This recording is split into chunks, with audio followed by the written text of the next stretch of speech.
Hey YouTubers, I'm actually going to wind up doing one more video tonight to end this thing up.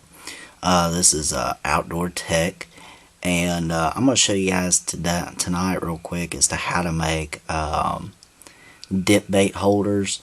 And if you never have used dip bait, I really recommend it. I go to Academy and pick up, this is Catfish Charlie cheese dip bait, and I like Catfish Charlie. He's you can actually look him up on YouTube.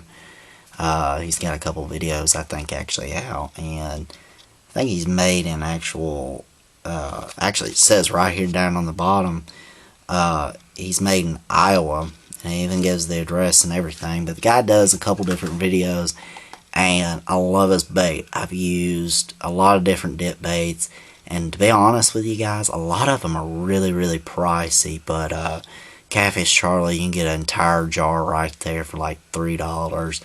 But to actually get the dip bait into something, it's like a peanut butter consistency basically. They sell these little holders that are made out of plastic. Well, the problem to me is they've gone up to $3 for two, which is astronomical. You can make all of them all day long. Make like 100 of these for $3, and you go to your local Walmart, and if you couldn't tell what this is, it's a pencil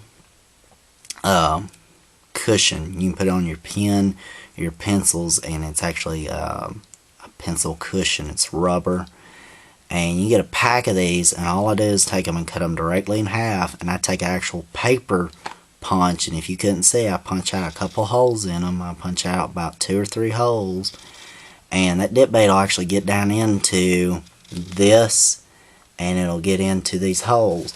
And then what I do is I actually put them on the hook, which I showed you, those snelled hooks, and then I just put 2 on. I usually dip them in the dip bait, but if you want to take a sponge and put it at the end of the hook to where it'll hit the bottom of this, that way it couldn't come out of the bottom. I've done that before. It worked a little bit better, but honestly you can go without the sponge at the end. It's just up to you guys.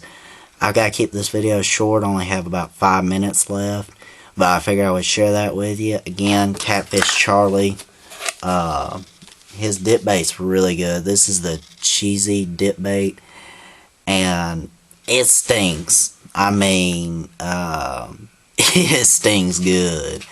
And I know a lot of y'all are like, well, I don't want to use stinky baits. Well, stinky baits work for catfish. The stinkier, most likely, the better. And if it'll stay on the hook and it stinks that bad, use it. And I use it, and it works good. I've caught a lot of catfish with it.